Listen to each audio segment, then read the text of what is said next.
अस्सलाम वालेकुम। जंग की वजह से दबाव बढ़ता चला जा रहा है। पहले पाकिस्तान की सूरत हाल की बात करेंगे और उसके बाद ईरान, इसराइल और अमेरिका। जंग में पाकिस्तान शामिल नहीं है, लेकिन यकीन जानिए कि इस जंग के असरात बराह रास्त जिन ममालिक पर पड़ रहे हैं उनमें सबसे आगे पाकिस्तान नज़र आता है। ये अजीब बात है और रिपोर्ट्स भी यही कह रही हैं कि जो सबसे ज़्यादा मुतासर हो रहे हैं ममालिक उनमें पाकिस्तान है। बाज़ माहिरीन तो ये कह रहे हैं कि पाकिस्तान के हर घराने में ये जंग पहुंच चुकी है। कोई घर बचा नहीं है जहां पर ये जंग ना हो। वजह ये कि पेट्रोल और डीजल की कीमतें जिस तरह से बढ़ी हैं, अब हर घराना इस पर परेशान है। पहले आपने देखा कि 137 रुपये फ़ी लीटर पेट्रोल की कीमत बढ़ाई गई। अब जब शहबाज शरीफ साहब ने ऐलान कर दिया कि 80 रुपये हम इस पर कम कर रहे हैं, तो जाहिर है कि उसके बाद कुछ परेशानी लोगों की कम ज़रूर ही ख़त्म नहीं हुई। क्यों ख़त्म नहीं हुई? क्योंकि 57 रुपये फ़ी लीटर तो अब भी इजाफा बरकरार है, बाकी है। 161 रुपये पेट्रोल लेवी कर दी गई थी, 106 रुपये पेट्रोल लेवी थी, लेकिन उसको बढ़ाकर 161 किया गया था। अब उसे कम कर दिया गया है और पेट्रोल लेवी यानी 161 से 80 रुपये कम कर दी गई। अब इसमें लोग सवाल कर रहे हैं, इसका मतलब ये है कि पहले भी इतनी गुंजाइश थी कि आप पेट्रोल लेवी कम कर सकते थे और लोगों को सहूलत दे सकते थे। 458 रुपये फ़ी लीटर से कम होकर पेट्रोल 378 रुपये पर आ गया। लेकिन चाहे किसान हैं, आम लोग हैं, मोटरसाइकिल सवार हैं, वो कह रहे हैं ये भी काफ़ी नहीं है और वो इससे भी ज़्यादा की डिमांड कर रहे हैं कि इससे भी कम किया जाए। दूसरी तरफ अब भी इंतज़ार कर रहे हैं कि हमें जो सब्सिडी देनी है मोटरसाइकिल सवारों को, मोटरसाइकिल के लिए 2000 रुपये तकरीबन माहाना ये बन रही है लगभग। अब मुख्तलिफ सूबों के लिहाज से मुख्तलिफ बात हो रही है, तो वो किस तरह शुरू होगी, कब होगी, जल्द होगी, ऐप कौन कर रहा है, क्योंकि इसमें सूबे ज़्यादा पार्टिसिपेट कर रहे हैं, तो हर सूबा अपने लिहाज से इसको लेकर आ रहा है। लोग बेचैनी से उसका इंतज़ार कर रहे हैं। किसान हैं तो वो भी इस चीज़ का इंतज़ार कर रहे हैं कि उनके लिए क्या होगा। गाड़ी वाले हैं वो परेशान हैं कि अच्छा अब क्या करें, किस तरह से ज़िंदगी को समेटें और हम क्या करें कि गुजारा हो सके। अब गाड़ी वाले सोच रहे हैं अच्छा कोई मोटरसाइकिल की तरफ आ जाते हैं, मोटरसाइकिल वाले सोच रहे हैं कि क्या हम इलेक्ट्रिक बाइक की तरफ आ सकते हैं, क्या करें। इस तरह की सोच आ रही है। अब अंदाज़ा लगाइए कि हुकूमत भी बहुत ज़्यादा परेशान है। मैं आपको अंदर की खबर दे रहा हूँ।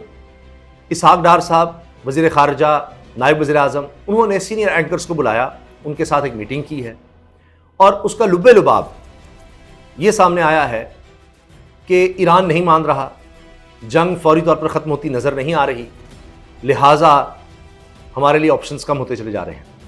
ऑप्शंस कम होना ये किस तरफ इशारा है?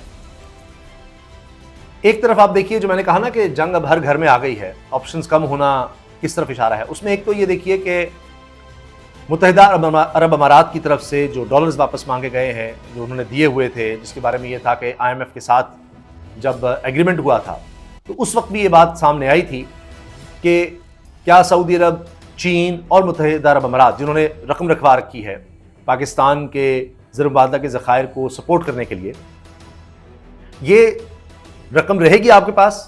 क्योंकि शराइत उस हिसाब से होंगी कि जी अच्छा जी 16 अरब डॉलर आपके पास हैं, आपके पास कुशन है कुछ महीनों का, अगरचे हमने इस्तेमाल नहीं करने, लेकिन फिर भी आपने दिखाना है कि हमारे पास ज़र मुबादला के इतने ज़खायर हैं, तो शराइत उस लिहाज से होती हैं।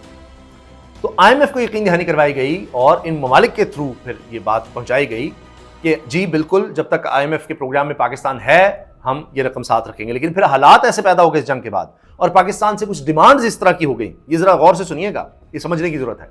कुछ डिमांड्स पाकिस्तान से इस तरह की आ गई दोस्त ममालिक की तरफ से, खलीजी ममालिक की तरफ से, कि जो हमारे लिए पूरी करना मुमकिन नहीं हो रहा था और हमारा फोकस यही था कि जंग रोकनी है, जंग में हमने इस तरह से आना है कि इसको रुकवाना है, इसको बढ़ाना नहीं है, हम ये रोल प्ले करने आ रहे हैं। तो ये सब कुछ मुल्कों के लिए कहें कि काफ़ी नहीं था।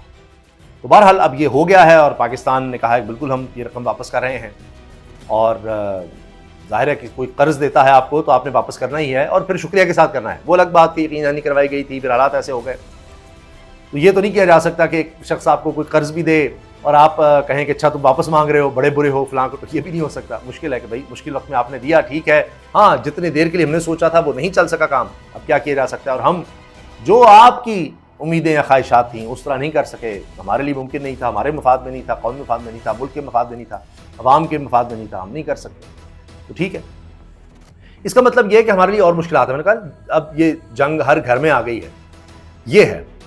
और इस पर मैंने बताया कि इसहाक डार साहब ने जब ये कहा कि ईरान नहीं मान रहा और हमारे पास ऑप्शंस महदूद होते जा रहे हैं, तो इसमें इसहाक डार साहब बहुत घबराए हुए थे, बहुत परेशान। ये चीज़ें चल रही हैं, क्या करें, किस तरह से निज़ाम को संभालें, क्या करेंगे। तो इस दौरान में जो पाकिस्तान की कोशिशें हुई हैं, जिसमें यह था कि जी जेडी वैंस भी आएंगे और नायब सदर, और वो भी जेडी वैंस अमेरिकी नायब सदर आएंगे ईरान के कहने पर आएंगे। वो चाह रहे थे कि जो मेन नेगोशिएटर पहले भेजे थे अमेरिका ने, वो हमें कबूल नहीं है, जेडी वैंस आए, लेकिन फिर वो नहीं आए। 2 मरतबा ऐसा हुआ, यूं समझिए कायदा वो जहाज में बैठने लगे थे, लेकिन फिर नहीं बैठे कि जी आखिरी वक्त में ईरान ने कहा कि नहीं नहीं नहीं, इस तरह नहीं हो सकता। अब उसकी डिटेल्स अभी तक सामने नहीं आई कि उन्होंने, ईरान ने क्यों कहा कि जी हम अभी नहीं आ रहे। अब ताज़ा बयान आया है वज़ीर ख़ारजा ईरान के इराक़ची साहब का कि जी पाकिस्तान जाने से हमने तो कभी इनकार नहीं किया, मुज़ाकरात से इनकार किया, हम पाकिस्तान आने के लिए बिल्कुल तैयार हैं।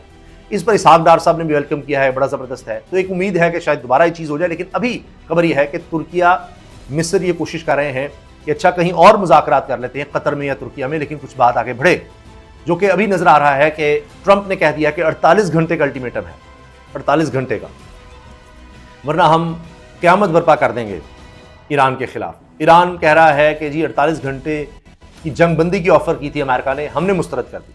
अच्छा, इस पर मैं बाद में आता हूँ, पहले हम ये ज़रा जो इस वक्त मुल्क में सियासी माशी सूरत हाल बनी हुई है उसका तज़किरा कर लें।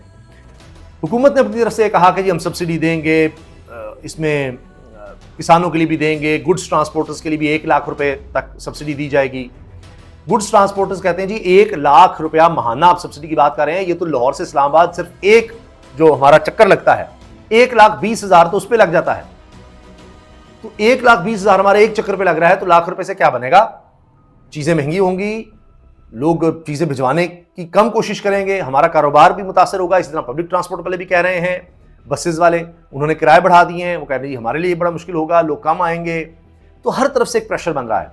तो हुकूमत की तरफ से मुख्तलिफ ऐलानात हुए। ये भी कहा गया पंजाब हुकूमत की तरफ से कि जी हम जो मेट्रो सरकारी बसेज हैं उनको बिल्कुल फ्री कर रहे हैं। किसी का 30 रुपये किराया था, जितना भी था। अब इसमें भी 2 राय आ गई कि जी 30 रुपये था तो पेट्रोल महंगा होने के बाद भी अगर 30 रुपये रखते वो शायद ज़्यादा बेहतर था कि आपने बिल्कुल मुफ्त कर दिया, क्योंकि अब ऐसे ही लोग बैठने लग गए हैं या बहुत ज़्यादा रश हो गया है। इसकी वजह से पहले स्टॉप से ही रश बन जाता है, उसी वक्त इतने ज़्यादा लोग सवार हो जाते हैं कि अगलों की बारी नहीं आती। अब भाई कहाँ जाएँ, क्या करें, कुछ समझ नहीं आ रही। तो शिकायत तो ये है, जेन्युइन है, इतनी बसेज ही नहीं है। सिर्फ अगर मैं लाहौर की बात करूँ तो कुछ कहते हैं अंदाजे हैं कि 1.5% आबादी के लिए काफ़ी होंगी, जितनी मेट्रो, ट्रेन, बसेस सब मिला दें। चले 3% कर लीजिए, तो बाकी 97% क्या करेंगे? क्योंकि हमारा निज़ाम पहले से शायद बेहतर हुआ, लेकिन आबादी के मुकाबले में वो नाकाफ़ी है। मैंने आपको बताया इंसेंटिव जो दिया जा रहा है उसके बारे में किसान ये कह रहे हैं कि जी हम तो निकलेंगे, किसान इत्तेहाद वाले कह रहे हैं हम मुशावरत कर रहे हैं और हम लाहौर की तरफ लॉन्ग मार्च करेंगे। अंदर भी ये परेशानी है कि लोग निकल ना आएँ, लोगों का गुजारा नहीं हो रहा, क्या बनेगा? ये सब कुछ चल रहा है।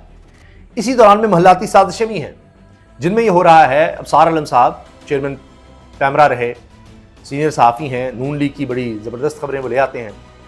वो ये कह रहे हैं कि वज़ीर ख़जाना औरंगज़ेब से कुछ लोग खुश नहीं हैं और अब लॉबिंग शुरू हो गई है कि कहाँ से आएगा, कॉर्पोरेट सेक्टर से आएगा वज़ीर ख़जाना, यहाँ तक वो कह रहे हैं। और इसी तरह इन्वेस्टमेंट का मामला हो या प्राइवेटाइजेशन का हो, वहाँ भी कुछ सिफारशी हैं, हर जगह सिफारशी हैं और सिफारशें बड़ी तगड़ी हैं, तो वो भी बड़ा माल बना रहे हैं। इस तरह की बातें अब सार आलम कर रहे हैं। कौन मीटिंग में बैठा था और कौन खुश नहीं है कारकर्दगी से, आप समझ आइए। हमारे ज़राए ये कहते हैं, इस्लामाबाद में मेरी बात हुई कि जी असल में इसहाक डार साहब खुश नहीं हैं। तो पहले भी खबरें आई थी कि वज़ीर ख़जाना से उस तरह खुश नहीं है। पहले साबिक़ वज़ीर ख़जाना मिफ्ताह इस्माइल से वो खुश नहीं थे, उनको हटवाया था। लेकिन मेरा अंदाज़ा यह औरंगज़ेब साहब को हटाना कोई इतना आसान नहीं होगा। तो ये तो अब डिपेंड करता है कि किसकी लॉबी स्ट्रॉन्ग है, तो देखना होगा किसकी लॉबी कितनी स्ट्रॉन्ग है, क्या होता है। लेकिन ये महलाती साजिशें अब चल रही हैं, with in party, with in काबीना, विद इन दिस सिस्टम चल रही हैं। फिर ये भी खबरें आ रही हैं कि ताकतवर हल्के समझते हैं कि हमें एक्सपर्ट लोग लाने चाहिए, हर फील्ड के एक्सपर्ट आएँ। वो एक अलग से मामला चल रहा है। कौमी हुकूमत की बाज़गश्त आप सुनते रहते हैं, वो एक अलग चीज़ चल रही है। 28वीं तरमीम की बात अलग चल रही है। उसमें क्या सामने आया है वो भी सुन लीजिए। 28वीं तरमीम के हवाले से प्रेशर बिल्ड हो रहा है और अब पाकिस्तान पीपल्स पार्टी मौलाना को मना रही है कि मौलाना साहब आप सिंध में भी आ जाएं हमारे साथ हुकूमत में और बलूचिस्तान में भी आ जाएं हमारे साथ हुकूमत में, शायद हमें फिर नून लीग की जरूरत ना रहे। नून लीग कह रही है कि मौलाना साहब आप हमारे साथ सेंटर में भी आए, विफाक में भी आए और बलूचिस्तान में भी आए, फिर हमें पीपल्स पार्टी की जरूरत नहीं है। तो 28वीं तरमीम के चक्कर में पीपल्स पार्टी नून लीग को माइनस करना चाह रही है, नून लीग पीपल्स पार्टी को माइनस करना चाह रही है अपने अपने हल्के के लिहाज से, अपनी ताकत के लिहाज से। GDA कह रही है मौलाना को आप सिंध में हमारे साथ ही अपोजिशन में रहें, और मौलाना साहब कह रहे हैं जी हमने अब मुशावरती इजलास बुला लिया है, उसमें मुशावरत करेंगे और फिर हम फैसला करेंगे। मौलाना साहब भी देखेंगे कि सिस्टम कब तक चल सकता है, हमने हर तरह से दोनों मज़े ले लिए हैं। तो PDM में तो हम बिल्कुल पेश थे, उसमें काबीना में भी थे, सारा कुछ था, लेकिन फिर जब इलेक्शंस के बाद हमें पूछा नहीं गया, तो अब काफ़ी अर्सा हो गया है।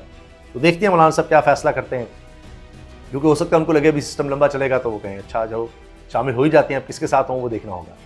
तो ये सब एक माहौल बना हुआ है इस वक्त मुल्क में, एक बड़ा मुश्किल माहौल बना हुआ है, और उसमें ज़ाहिर है हर कोई अब देख रहा है कि अपने आप को कैसे मजबूत करे, इन हालात में क्या करे। ये असल में इस वक्त कहानी बनी हुई है।